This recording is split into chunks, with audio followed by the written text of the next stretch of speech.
Welcome, everyone, and thank you for joining our AmaWaterways webinar. My name is Flavius, and I am the franchise owner of Expedia Cruises in Palm Desert, California. Today, I will be joined by Richard Bravo, who is the AmaWaterways Business Development Manager, and we will be talking a little bit about what AmaWaterways has to offer to you guys. Next slide, please. A little bit for those that are not familiar with our company. Expedia Cruises is a franchise part of the Expedia Group, and we are a team of world travelers. We have lived in many different countries and we speak many different languages. And whatever you travel in the world and whatever assistance you might need, we are here to help you. Of course, whenever you work with Expedia Cruises, you will experience excellent customer service, amazing deals, some of the best deals within the travel industry, and also exclusive perks. And one of our World Explore promotions that we have in the month of October with AmaWaterways, it's free gratuities on select itineraries. So make sure to reach out to us if you're interested in any of those offers. And just to introduce some house rules before we get started, the webinar will last between 40 to 50 minutes, and make sure to ask questions in the chat box. And I think it's located on the right side of the screen. And the webinar will also be recorded and posted on Facebook and our YouTube channel as well. So if you're not able to attend today, do not worry. We will upload the content and you'll be able to view it whenever you're ready. And without any further ado, it is my great pleasure to introduce our guest speaker, Richard Bravo. Richard has been part of the travel industry for about 26 years, and he has managed the cruise business across 14 states with multiple brands. He has been part of the AmaWaterways for about 1 year, and we are thrilled to have someone with so much experience helping us plan an amazing experience for you guys. With that, take it away, Richard. Great. Thank you, Flavius, for that introduction. And thank you so much for this opportunity to speak with some of your valued guests. Thank you, all of you who are joining us right now. I just want to start by saying that this is really to inspire you, let you know that it's okay to still dream of travel. We understand there's a lot of things in place that are precluding us from being able to do that right now, but really wanted this to be able to, again, inspire you, wanted to be informational, educational. And as Flavius said, if you have any questions, please enter them in the chat box. We'd love to get to those afterwards and answer some of those for you. I want to start by sharing this quote on this next slide that's coming up here. This is from a colleague, and I just really loved it. We want to be fully aware and conscientious of what's going on in the world, but we don't want to stop living. Once again, there are things that are preventing us from going out there and doing some of the things that we'd like to be doing. But I can share with you, being in the industry, there are a lot of people that are taking notes of those things that they want to do once once things open up. And we actually have a lot of people that are already booking for next year, and then even into 2022. Our 2022 season is also opened up. So today, this is really just to kind of give you an overview of some of our different product. I'll focus on some of the highlights specifically for the Rhine and the Danube, just because those are two of our most popular river itineraries. We've got a number of different options on each of those rivers.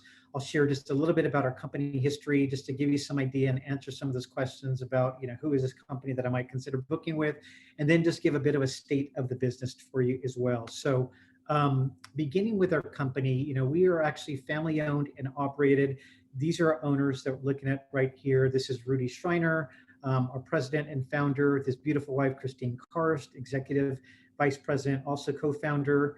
Then we have Gary Murphy, and it was actually Gary Murphy's father, a gentleman by the name of Jimmy Murphy, who's one of the original co-founders. He's since passed away, and Gary has been on board though, and he's now one of our co-owners. So this team right here is really they're our leaders. They're the ones that have put together these programs where they themselves have said, we want programs in place that we ourselves are going to want to go and take our family time and time again. And that's exactly what they've created.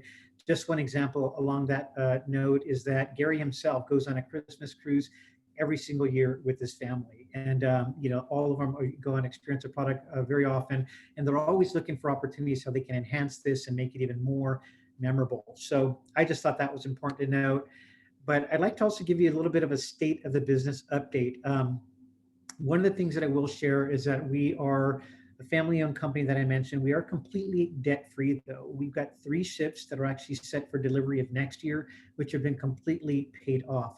Several years, we took on some additional financial partners. If you've heard of the Sataris Group or Rothschild Group or the Peugeot family, I share this just to let you know, because a lot of people are asking the question, what's the stability of this company? We are very financially stable, well prepared. We plan to be here in the future. We will be here in the future. The other thing that I would mention is that we put together some programs that allow you to protect your travel investment. So from people that are actually booking ahead even in the next year, we've got some programs in place that allow you to cancel actually for any reason. And Flavius and the team have some details on that. I didn't want to spend too much time on that part, but just wanted to make mention of that. The other part that I'd like to share is that we actually have a single ship sailing right now on the Rhine River, doing two separate 6-day,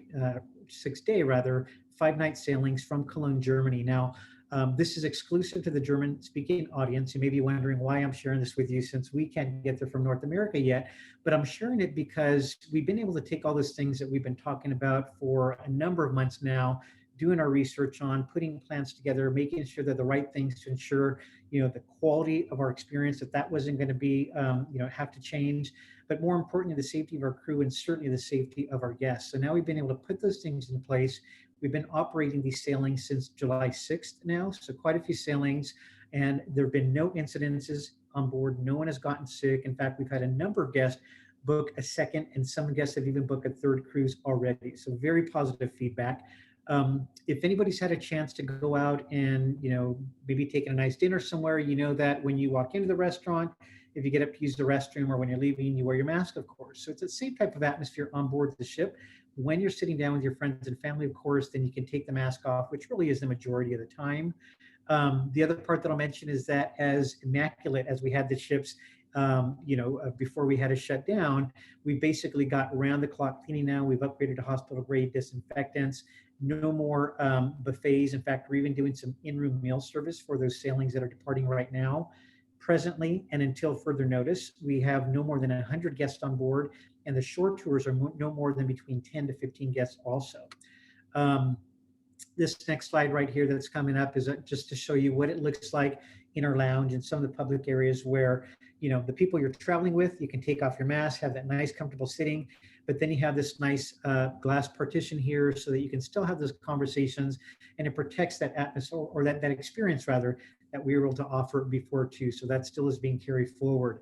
The other part that I'll share, which we never really thought we'd have to mention, but right now it certainly plays an important part, is that when we built our ships, we actually built them to have their separate air and heating coil system within each of the different rooms, each of the different staterooms, each of the different public areas. So I mentioned that because we have no air that's being circulated throughout the entire ship. So that's something that people are conscious of and asking questions as well too. So I wanted to be sure to mention that here.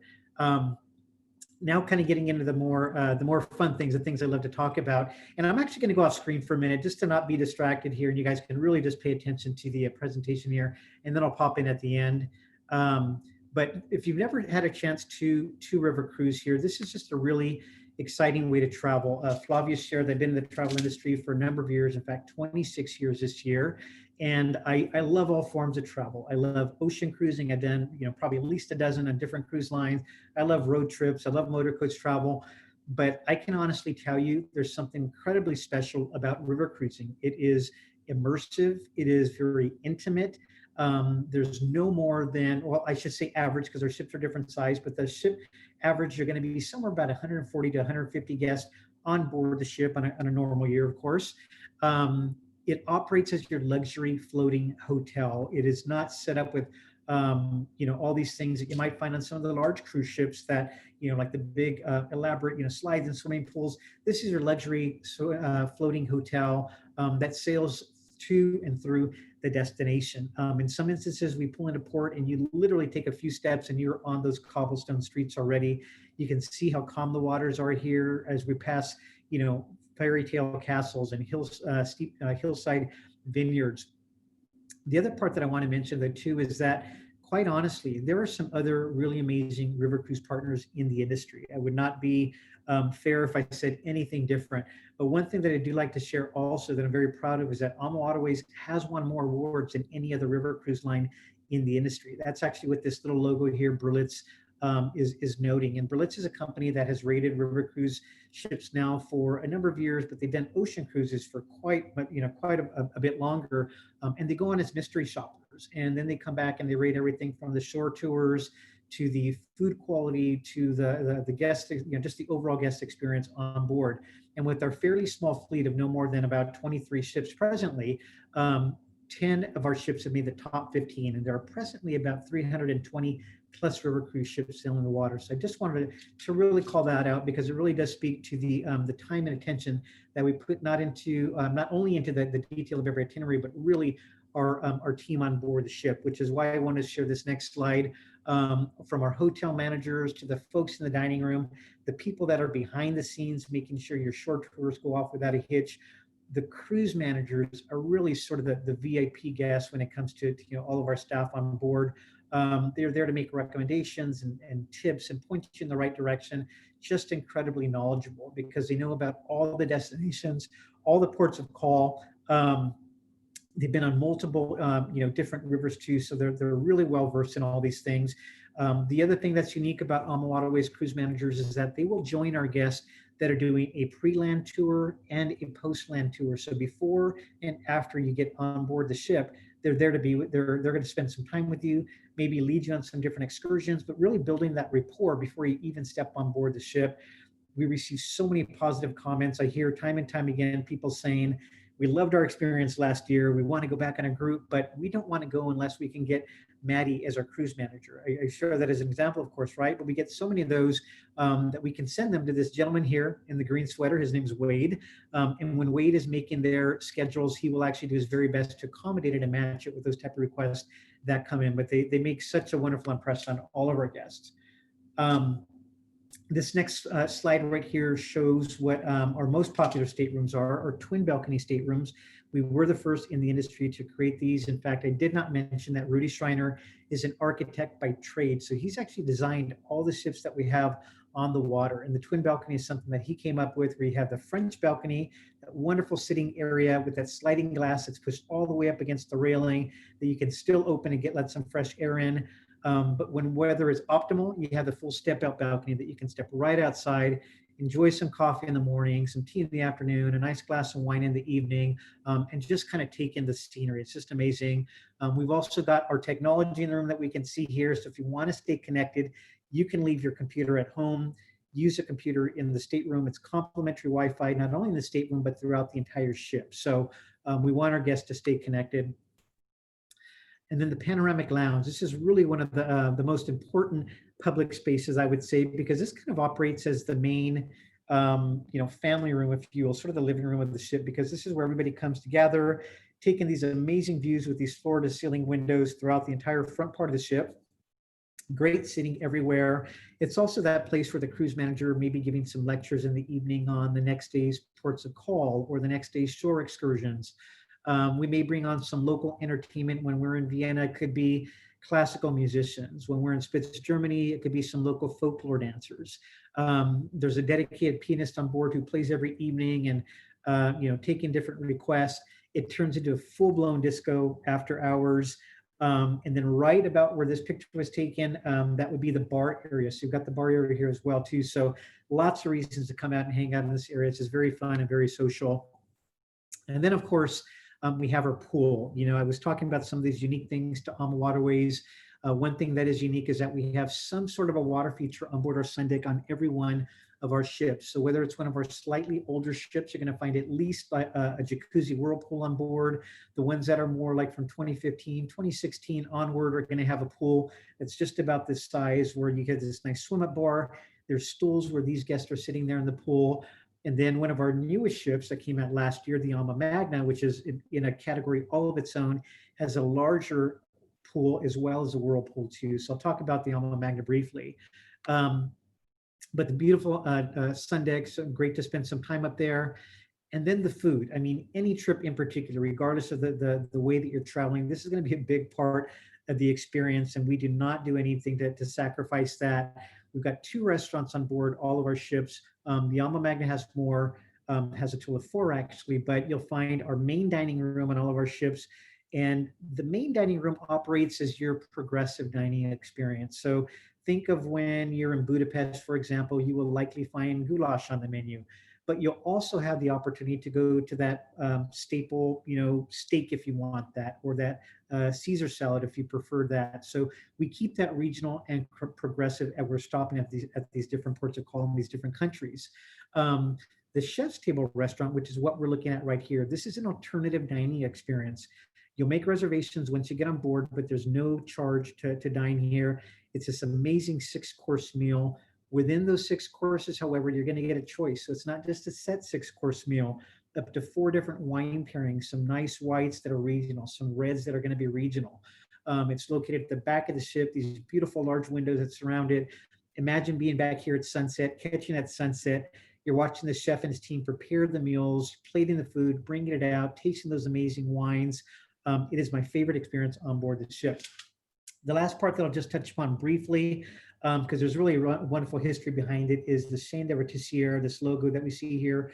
Its history dates back to 1248, and what it really speaks to kind of sum it up, is the preparation of the food, the presentation of the food, the fresh, locally sourcing of the food. We're locally sourcing our food on board the ship every single day. The freezer on board the ship is seriously used for the ice cream, and that's about it. But the ingredients that we're picking up are fresh, and that's what's going to be making it onto your plate that evening. So that's something really special to consider. The other part that I'll touch upon just briefly are the drinks. Technically, we are not all inclusive, but for the drinks, we include premium beers and wines at every lunch, at every dinner, open bar, cocktail hour before every dinner. If you want champagne mimosas at breakfast, we've got that for you. Welcome reception, farewell reception. It's really that period after lunch up to cocktail hour and then after dinner that's not included. But I can tell you our servers are extremely generous, and they will, they're consistently, topping your glass off. And the last part that I'll mention is that, when you're in port, we don't want you hanging out on board the ship for a free glass of wine after lunch. We hope you're out exploring and join a local pub or a local winery there. This slide, though, right here, this really speaks to the fact that we are leaders. I can confidently say that when it comes to health and wellness on board the ship.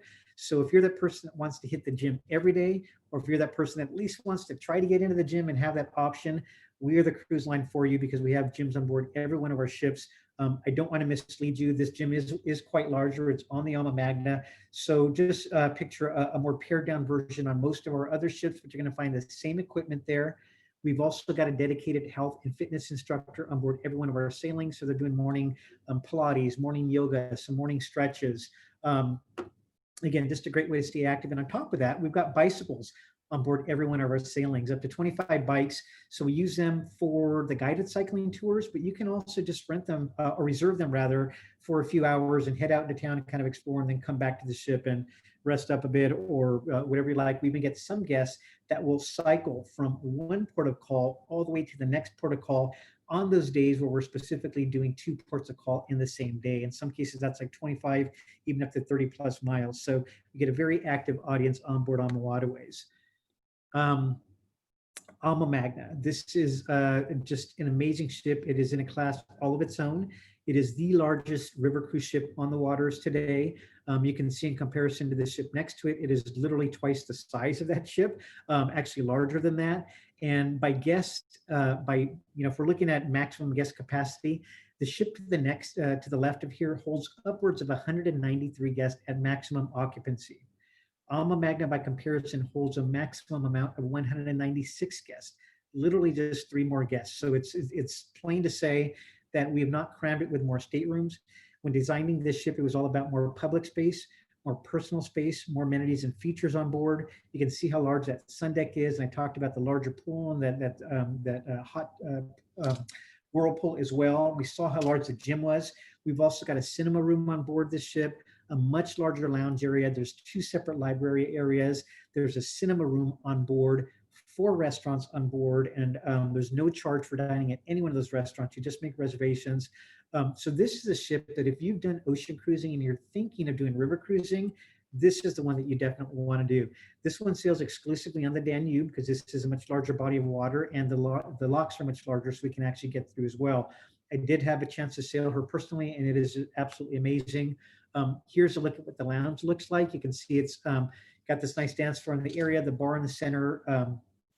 a nice, plenty of seating on either side of it. Once you walk past the bar area on either side, stepping down, that's where you get to the two separate library areas, which we're seeing right here, one of them, the nice fireplace, some really nice seating, beautiful decor. Here's a look at the cinema room that I mentioned also. And then if we're looking at the average suite on board one of our regular vessels goes up to about 325 to 350 square feet. We do have those on board Magna, but we also have an owner suite at 710 square feet.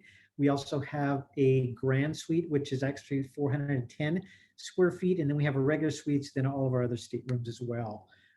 So I wanted to share a little bit about onboard, but I really wanted to get into talking about where we travel. Lots of options, 14 different rivers and waterways, 23 different countries, 33 itineraries, 3 different continents. I can add that to that as well. If we're looking at our more exotic sailings, we can choose from Africa, Asia. Egypt is the newest addition to our portfolio. Starting September of next year, she'll be starting her first itineraries. Wonderful 7-night round trip sailings from Luxor, with an included 3 pre-night stay at the Four Seasons Cairo, as well as a single post-night stay at the Four Seasons Cairo.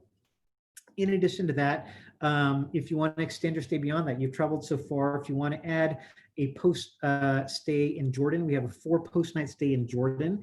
There's also a 3-night post stay at the United Arab Emirates. And then you can also do a 4 post-night stay in Israel. So lots to include there if you'd like. Asia, of course, is another one. Southeast Asia, specifically the Mekong River between Cambodia and Vietnam. 7-night sailing, but once again, you can add these extensions to build that all the way out to a 16-day itinerary with additional nights pre or post in Bangkok, Halong Bay. There's Ho Chi Minh City, in addition to a couple of others that you can include there, Siem Reap. And then the Chobe River. This is a really wonderful, think more of like this intimate safari type cruise, 4 nights between Nambia and Botswana, but you can add on different options to extend that all the way out to 18 days. If you want to add on a gorilla trek in Rwanda, we've got that for you. If you want some additional nights in Johannesburg to go over to Tabletop Mountain or Robben Island, you can take the old Rovo steam train all the way up to Victoria Falls and take that in. So some wonderful packages. That one I would suggest book in advance, at least 15 to 18 months, because it books out very quick. The same thing with Egypt and Asia, just based on the popularity of those. The bread and butter, if you will, though, is within Europe, and it's going to be the 2 most popular rivers, the Danube and the Rhine. I'll be highlighting some things on those 2 rivers in particular, but I will share that based on the popularity of those 2, we've got the most inventory in those 2 rivers, meaning the most ships, and those ships have greater capacity where we can actually get more guests on board. As we move our way further west from there, the waters are just a bit more intimate. If we're looking about the Seine River and the Saône and the Rhone, over in the Bordeaux region on the Garonne and Dordogne River, and then the Douro River, very popular sailings between Portugal and Spain, so popular that we added a 2nd ship in 2018 as well. So lots to choose from. But I did want to get into highlighting just a few highlights on the Rhine River. Believe me, I could spend all day talking about these different itineraries. So just going to talk about a few of the highlights there. The Rhine River operates between Netherlands, making its way all the way down to Switzerland. So between Amsterdam specifically into Basel, Switzerland. 4 different countries between Netherlands, Germany, France, and Switzerland. We've got some pre and post options on either end that I'll talk about briefly. But let's just kind of walk through some of those different highlights there. I don't think I mentioned that with every stop along the way, we will include anywhere between 4 up to 5 different shore excursions. So just beginning with Amsterdam, this is one of those pre or post options where if you wanted some additional nights, and I would recommend it, if anybody's traveled and you're getting into town and trying to just, hit the ground running on your trip, you really feel like you missed out on a lot of things just because your body just can't keep up with the time zone and the time change there. But exciting city, population somewhere over 800,000, and they're outnumbered by the number of bikes there too, so slightly over that. But plenty of great restaurants, cafes, museums, and galleries. Of course, the amazing canals, all these beautiful bridges, and when it's lit up at night, it's just a beautiful city to kind of go out and explore. One tip that I would share for this is that if you're looking to visit some of these galleries and museums, make those reservations in advance. You don't want to travel this far and then be let down by not being able to get into, say, the Anne Frank House as an example. If you're doing the pre-trip with us, then we'll also include a canal cruise here for you, and you're gonna have expert guides for every form of transportation that you join us on. So that's an amazing highlight there. A 2 pre-night trip for Amsterdam. Making our way down the Rhine River, Cologne, Germany is another highlight. One of my favorite cities, just because it's so large, it's so vibrant. There's so many things to do here. You really want to get out and explore and just kind of get lost out there. I talked before, right, about pulling up into the heart of these cities. Just to the right of this bridge is where we dock, just on the other side of it. And it's literally about an 8, maybe 10-minute walk all the way to the Cologne Cathedral. So from our ship to the doors of the Cologne Cathedral, it's right about a 10-minute leisurely walk there. That's how close we are into town. That cathedral is absolutely amazing. Have to make some time to go and explore there. It took over 600 years, in fact, about 634 years to build that cathedral. They started in 1248. And literally every inch of detail in the construction of that piece is just mind-blowing. So spend some time seeing that. Take up one of the excursions that we're going to have. We have a beautiful cycling tour here. There's a Kolsch beer tasting tour. You have to do the Kolsch beer. I'm a wine person. I love my wines. But when you're in Cologne, you have to do the Kolsch beer. This is unique to Cologne. This dates back to the late 800s. There's the Old Town Cologne area where you can do our tour, but you can just hop around on your own if you want. There's a Holy City walking tour, and one of those larger towns where we're going to spend the full day. So you'll have plenty of time here to go out and just kind of see what there is to do. Then we kind of make our way south from there, and the Rhine Gorge would be another highlight. This is one of my favorite times on board. In fact, I think it's safe for me personally to say it's my favorite time on board doing the Rhine, because you're going to pass about 35 to 40 different storybook castles. There's these steep hillside vineyards all along the way, these quaint, amazing little villages. And what makes it really all come together is the storytelling from our cruise managers. You know, for example, they'll tell you about the history of this castle we're looking at right here, which is the Kotz Castle. And, you know, they'll talk about the history in this region that we're passing through, which was the center of the Holy Roman Empire, the center of the 30 Years' War. So lots of history. A lot of this territory in here exchanged hands between France and Germany. So you're hearing all this history and being educated as you're drinking the local wines and, you know, taking in some wonderful appetizers as well. So just a very fun time. We cruise through here leisurely, somewhere about 4 to 4.5 hours. We'll make some other stops along the way, but I wanted to talk also about Strasbourg, France. This is a town that I don't think it's possible to take a bad picture. It's so beautiful. It's known as the Venice of the North, at least to the local Alsatians up here, because of all the beautiful little canals, these wonderful 16th, 17th century half-timber homes that we see here as well. Known for the storks within this entire region. If you want to go out on a walk on a nice sunny day and enjoy a picnic on your own, because we're going to spend the full day here, you get plenty of time to go out and do some things. Orangery Park is a beautiful place. It actually acts as a protective reserve for the storks. And as beautiful as the storks are, their huge nests are absolutely amazing. So you get a chance to take that in. But we got a cycling tour here. We got a walking tour and then plenty of free time. Another tip that I'll share, not only in Strasbourg, in a number of other cities in Europe, a lot of the hospices and hospitals had these wine cellars there at the hospitals, because they recognize that there's a certain level of health that wine plays with good health, you know, certainly within reason. But you can go into some of these places and actually go into these cellars, do a wine tasting and purchase some wine. You can bring it back to the ship. We allow that. There's no corkage fee. You can share it with some of the other guests. You can enjoy it on your balcony or just pack it up nicely and bring it back home. So lots to do on all of the stops along the way. The Danube River, I'll share just a few things on the Danube River as well. You can see how large this river is. I mean, we start way up in Vilshofen on the northern end, and then as we make our way kind of going southeast from here, we'll end up in Giurgiu, Romania.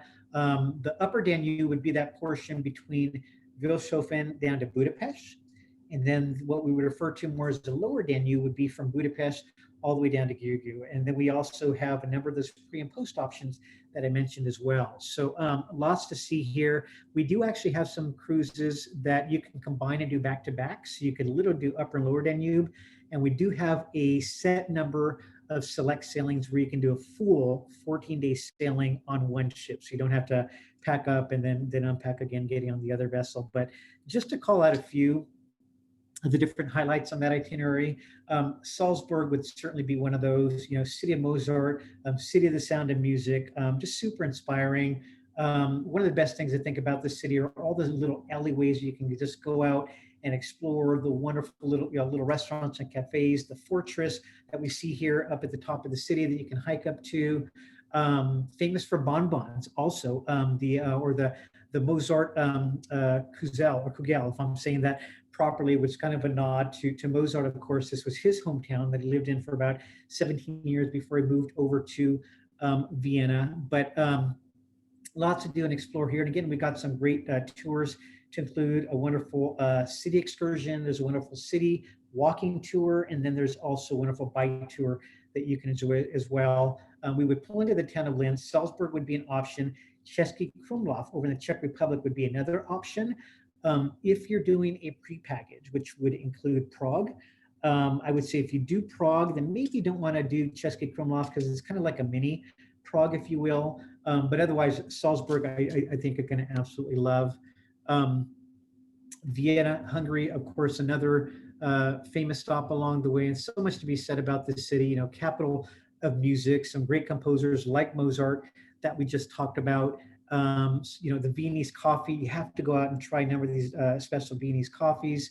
There's a famous opera house, of course, St. Stephen's Cathedral. In fact, there's one story that I'd love to share just really quick, and this is tied in with our Christmas markets, and I'll talk a little bit about the theme markets, but our owner, Rudy, and his wife, Christine, he shares this one story where they were in town, they hear the church bells ring for the midnight mass. They were there on Christmas Eve, and they just kind of, hurried their way into town. They made their way over to St. Stephen's Cathedral just to kind of push their way past the crowd to hear the last part of the mass and then go up and take communion. So these are just some of those things that are just, you can't replicate these moments. You just kind of have to be there and really take advantage of the options around you. But I thought that was a beautiful story that I wanted to share.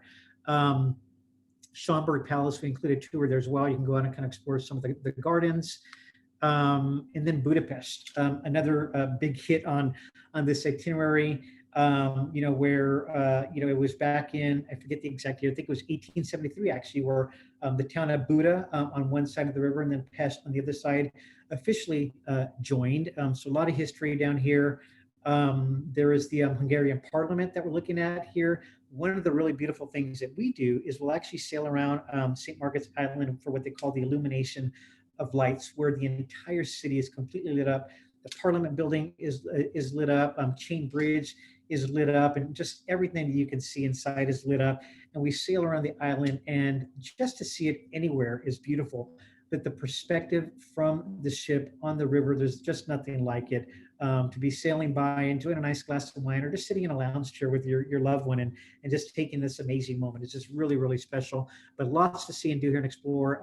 It's also included as a pre or post option, depending if you're going up, to go upper or lower. We include that there as well. So lots to see and do. Belgrade, another amazing city. A city at the crossroads really of many different civilizations. It was destroyed more than 100 times over the years. It's kind of known affectionately as the Phoenix, because even though it's been destroyed so many times, it rebuilds itself each time also. A lot of boats that you'll see when you pull into town, just kind of like this picture shows here. And a lot of these boats have been turned into restaurants. You can kind of go out and enjoy also, and some amazing local cuisine. It's also known for some of the local brandies. We do include one tour that allows you to go and explore the local brandy. You can hike up the hill right here too. We got some tours that'll take you up the hill just to take in some amazing sights looking over the city too. So this again is one of many stops along the Danube. Now we're in the lower Danube that we're looking at there. And then Iron Gates. This is famous on this particular one. This is the king carved into the mountainside, King Decibellus was actually his name, and he was the last king of the Dacian kingdom from that era. This dates back to the very early, I think he was king from 87 AD to 106 AD. So that tells you just how far that goes back. This was actually created, though, this particular sculpture was actually created, started construction back in 1994, and it took them 10 years to build it. It was completed in 2004. But this area is kind of going through the the border area of between Serbia and Romania. So this is kind of the border area that we're passing through right here also as we go through the Iron Gates. But one thing just to touch upon briefly, with going this far into the Eastern Europe, a number of different empires that have ruled this area.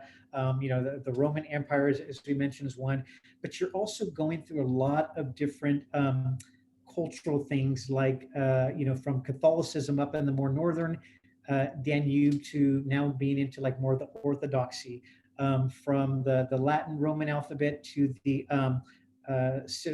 Cyrillic alphabet that you'll get into down here, amongst the different languages as well. But if you haven't been to this part of the world, it's very beautiful. Not quite as busy as you're going to find in some of the other areas up on the northern Danube, and it really has some very special things all of its own to offer. And I talked briefly about our Christmas markets, but I want to talk a little bit about just some of the overall theme departures that we offer as well. And one of my favorites that I love to talk about are wine themed departures. These are really special, especially for North Americans, because what we do is we bring on to a number of select departures a North American wine host who's a winemaker, maybe a wine owner, and they are there to lead some discussions on how the old world wines differ from the new world wines, because no one's going to know your palate better than a North American wine host. They're going to be leading on some different excursions to centuries old wine cellars, where you get to meet the wine owner or the winemaker and have them kind of walk you through the process of the winemaking for their specific wines, and do a tasting or maybe a wine pairing with some wonderful local cheeses and olives and breads and things like that. We're going to go through a number of different regions, which we'll see here on this next slide, where you're going to find a number of different varietals. So they're going to be telling you how those Moselle Rieslings differ from those Alsatian Rieslings, as an example, how those East Bank Bordeaux wines differ from those West Bank Bordeaux wines. So very exciting to do. In fact, we get a lot of people that aren't even really into wines, but they hear how educational it is and just what that overall experience is like. And we get a lot of those folks signing up as well. Our tulip time sailings, these are really, really special as well. We started doing these a number of years ago, and they operate primarily in the month of March through the better part of April. With some great stops along the way. You get to see all these beautiful tulips here. We're going to go to some beautiful gardens, of course, the windmills that you'll be able to see as well too. Some wonderful commentary that you're learning along the way about all the history of this too. But what's really special coming up for 2022, if you know anything about tulips and flowers and roses in particular, is the Floriade. This comes around once every 10 years. So the next one will be in 2022. And we have excursions that will include a stop here. So if we're doing one of those pre-packages in Amsterdam, we'll include a stop there on one of those pre-days before you board the ship, where you're going to get upwards of about 4.5 hours to just go out and explore this area. If you're doing a cruise only, then we'll include an option for you on the last day in Amsterdam when we return to either do the canal cruise, or you can go and visit here where you'll get between 3 to 3.5 hours. So still some ample time to go and explore that as well too. So that's something exciting to look forward to. I know that up in the desert area in general, a lot of folks are into golf. So this might be something that is of interest to you. So we started this program in 2019, last year, this concierge golf program, and presently it's exclusively on the Alma Magna, although we are likely going to be expanding that really quick. So if you're booking sometime in the future, ask about it. We might be doing it at some different rivers, but presently it's basically just concierge service. From luxury Mercedes transfers to a round of golf. It's an exclusive renowned golf courses in Austria. There's one in Germany. We have one in Slovakia. There's one in the Czech Republic. And then you can also do it in Hungary. There's also, let's see, there's, I think it starts about 2,300 per person, and then you can add on a fifth one. I would include 4, then you can add on a fifth one for about $800 more. So this is really kind of one of those once in a lifetime experience type options too. So if you're interested in learning more, please reach out to Flavius and the team there at Expedia Cruises. But the Christmas markets, this is a magical time to go out and experience with your family, some loved ones. The Christmas markets start somewhere about 4 weeks prior to the Advent calendar, prior to Christmas. Some will start a little bit earlier. Some officially begin like mid-November. Some will go right in through the new year and stop just after that. But the core of it is those 4 Sundays before Christmas. This happens to be one of the most popular ones in Vienna anyways, at the at their City Hall area, well over 100 stalls here. What's nice about the Christmas markets, because we have nothing like it in North America, is that we're kind of being invited into this Christmas experience that all the locals themselves are doing. It's not created for tourism. Granted, it attracts a lot of it. This is really for the locals.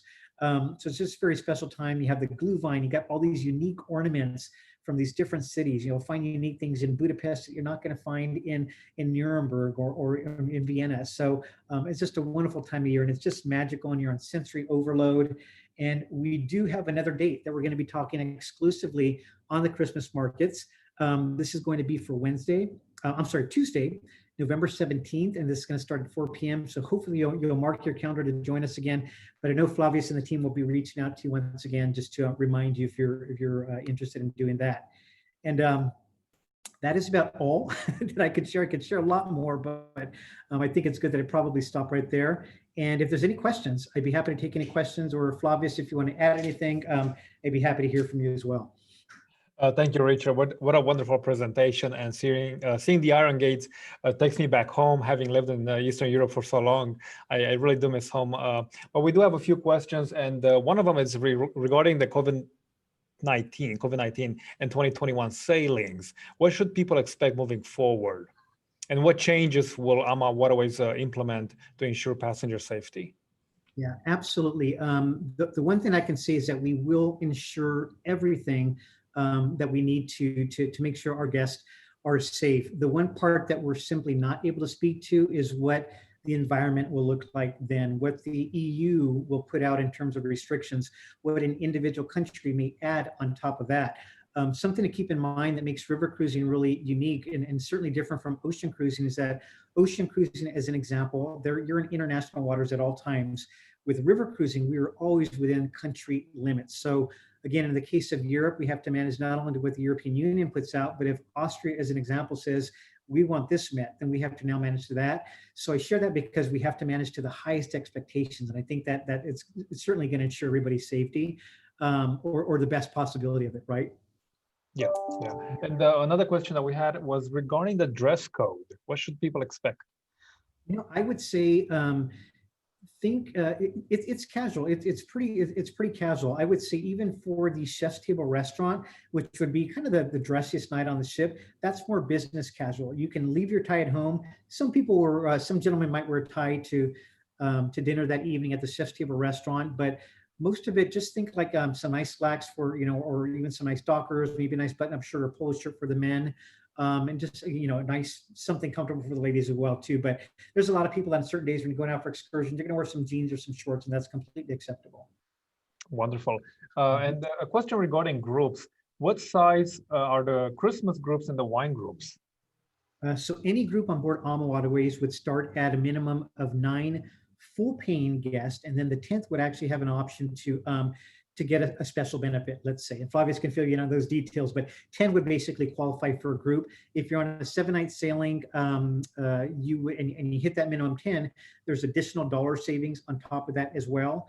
If you get up to 20 guests, then we can actually put together some exclusive shore excursions just for your group also. So there's some wonderful benefits with doing a group. I should have clarified that the question was regarding excursions in different ports.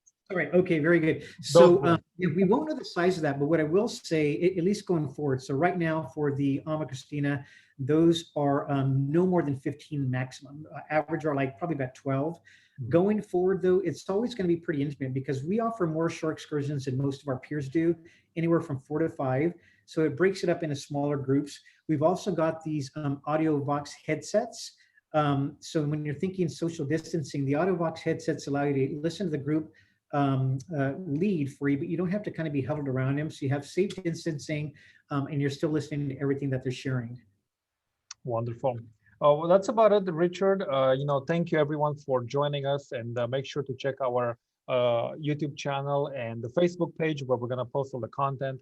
And if you could go to the last slide, Richard.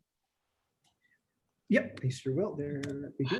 So we can close it up. And here's our information. If you have any questions regarding the river cruises with AmaWaterways, please reach out. And as Richard mentioned earlier, we are hosting a group in 2021 in December, and it's a Christmas market group from Nuremberg to Vienna.